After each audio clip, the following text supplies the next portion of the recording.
Hi everyone, it's Willow. I am very excited for this video because I actually adapted this mentality and this mindset when I was in a really rough transition period. I was in my post-grad transition year, and if you know, that year is so brutal. It is so awful. You are getting ripped of everything that you used to know and love, especially like if you are in the same situation as me. I was somebody who had left my hometown. I went to college literally like states away, and then I came back to my hometown, and it was just an awful adjustment. It was so hard for me, and I struggled a lot during that time period. There was a lot of days where I was just spending so much time with like me and God, and just there's a little girl in this car and it's so cute, but so sorry for the beeping. But there was a lot of days where I was just spending by myself and trying to understand life and like get a grasp on like what was really even happening to myself, because everything that I did and knew and loved, and all the behaviors that I would have, all of the habits, and just so much stuff was no longer fitting in my life correctly. And when I had first gotten home, I actually started working at a job. I had a full-time job. I was a business coordinator for a medical spa, and I genuinely had the worst experience at this corporation. They were just really awful supervisors. It got to a point where I was probably like a good 4 months in, and I was like, I need to quit. I was like, I'm done. Like, I have had enough. I'm like, this is awful. It's not getting better. And I went cold turkey and just quit without having another job lined up, having nothing, not really knowing. And at that time, the market was just so awful. It still is to this day. So I still feel for all of the newly grads and the graduates from last year.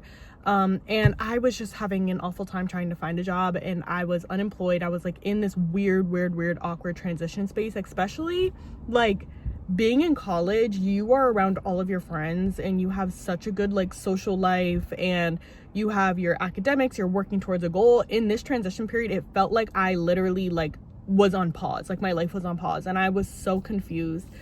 And I was frustrated too, because I was like, oh, like I just want to go back to kind of like my old life in a way. Like I want to go back to what I used to know and the person that I used to be. But I also knew that that person was kind of like gone. Like I needed to embrace the transition period, and I needed to embrace the new person that I was going to become, because there was something the Lord was doing in that transition period and in the ability to become the person that I am now and the person that I'm still evolving to become. So I was in Bible study a lot, spending a lot of time with myself during this time. And there was one day I went to go get a coffee, and I would get a coffee and I would sit in the car, and I recorded a voice note, and it practically came up with this idea. And for the longest time, I was like frustrated. If I'm gonna be all transparent and honest, I was so frustrated with the Lord and how he was like kind of curating and designing my life, I guess you can say, at that time, and you'll understand why. And I was just like, what are you doing? Like, why am I losing friendships? Why do I no longer have interest in the things I used to love? Why am I like not having a job? I'm so confused. Like, why am I in this like period of stillness? And the only thing that could come up to me was how, like, at that time in my Bible study, I don't remember the correct actual verses and everything. I'm gonna put it right here, the verse that I actually use. But it practically talked about like, if you're going to give your life to the Lord, you need to be willing to lose everything. And I was sitting on that like verse, that scripture a lot, like while I was sitting in the car and getting ready to record the voice note.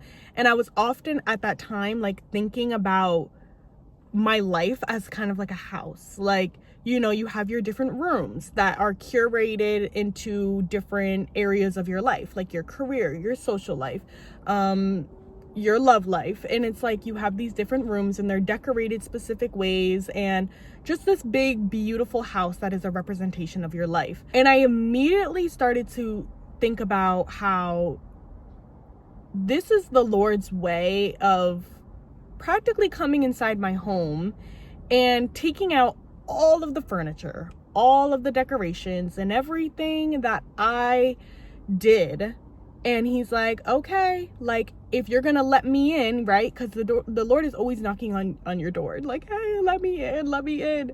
So it's like the moment you let him in, you have to be willing to allow him to redesign your home.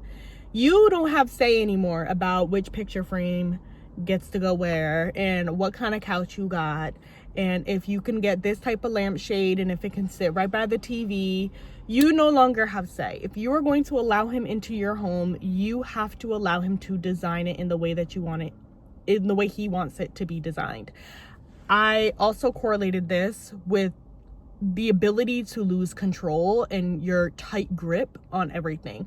I used to be somebody who was like, I needed to have control over everything. I just needed to have like a very strong grip on everything. So tight. It got to a point where it was so tight that like I definitely was starting to develop a lot of like controlling characteristics in my personal life. And I was like, ooh, I need to slow down before this gets bad. Like, we need to slow down. And I correlated with letting the Lord come in and redesign your home with the losing that control, right? You're allowing him and trusting him to design your home. Now here's the kick and the part that really got me, is that the Lord knows you better than you know yourself. He's known you before your mother's womb. He has always known you. He knows your true identity, and he is constantly always trying to get you to fall back into your true authentic identity. And he's going to design your home perfectly. He is going to design your home specifically for you. Not for Sally next door, not for Liam down the street. He is going to design your home perfectly for you. And you're not even going to want to touch anything. You're not going to want to move anything around. You're not going to want to change anything. But the only way that he can come in there and redesign it and make it all beautiful and nice is if you allow him to. Which also, another thing I was thinking about was, well, what if I already liked my home how it was? And I was thinking about how we often have these desires for something, like you want one thing and then all of the sudden you get something, like God gifts you or provides you with something even better. And it's like, you may think that you like your home exactly how it is right now, but you don't even understand what could potentially be inside your home if you just allow the Lord in to redesign it. I feel like oftentimes when we get our homes, you know, we have our life, our beautiful life that the Lord has given us from a very early age, our beautiful homes, and we often allow people to come in. We allow people to come in, we allow certain things to happen inside of our home that the Lord may not approve of. And he's obviously like, this is your house. Like, I'm going to allow you to do what you need to do. Especially if you're not allowing him in for him to, you know, be what are they called? HOA? The people who like patrol the neighborhoods. If you're not going to allow him to come in and shut the party down when it needs to be shut down, or, you know, prevent you from letting people in that are going to damage your house or jump on your couch and break chandeliers and all this type of stuff, or steal from you, like steal from your home, then you're putting your house in a very dangerous condition, in a very dangerous situation. And I think we often look at life like, well, this was fine, like this was good, or, you know, I was living my best life at this time. And it's crazy because a lot of what was truly happening was our houses were so damaged and we were so used to living inside these damaged homes that we weren't thinking about like, oh yeah, maybe I should get a new blind because there's a piece missing in it, or, you know, maybe I should, instead of like, I don't know, I got a broken refrigerator and handle, and instead of ripping the fridge open, maybe I should get a new fridge. Like, you know what I'm saying? There's certain things in our life that we do not think may be messed up because it's always worked for us. But in reality, the Lord brings our attention to it when we start to focus on him, because he's like, hey, this area of your life, I want better for you there. This room, I want to redesign it. I want to do this. And then you have him now in this space, this protector, this provider for you in your space that is always going to protect you regardless of if you are inside your home or if you're not. Like, if you step outside the home for a little bit, he's going to make sure that, you know, you are protected and provided for. And he's going to make sure that the right people come in. He's going to be there to, you know, really set the tone and set the atmosphere in the most beautiful way possible. I was thinking a lot about that because it makes it so easier to understand that, hey, like, this transition period may be rough, but you have to understand that God is redesigning your home, and he's making it to the most beautiful and amazing home that you have ever seen and will ever be able to live in. Your life is going to obviously change, right? When you are transitioning in one period from another, or you're going through a huge change in your life, you're going to experience a different outcome.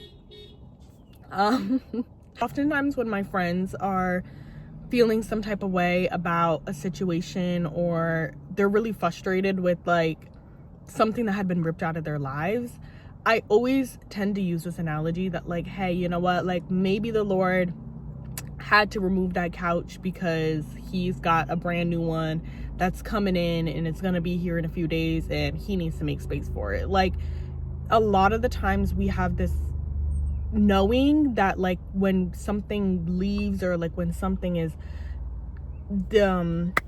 destroyed, like when there is destruction upon something, it's because it was not stable and the Lord was not in it and he needs to replace it with something better. But it's so hard to think that way when you're in the middle of it happening.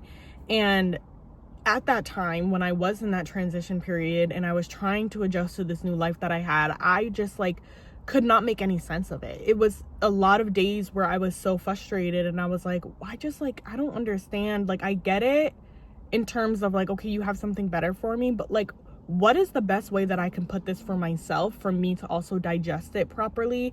And that morning when I received that scripture in my Bible study, and I sat there literally for hours in the parking lot drinking my coffee, and I thought about this, and I'm like, you just have to let God like rebuild your home. You have to let God rebuild your life. You are starting from scratch again, pretty much. Like, you've invited him in, and now it is his responsibility to do the decorating. You don't have control over it. You don't have say over what gets to put in there, and you just have to trust that he is going to be the best interior designer you've ever met in your entire life.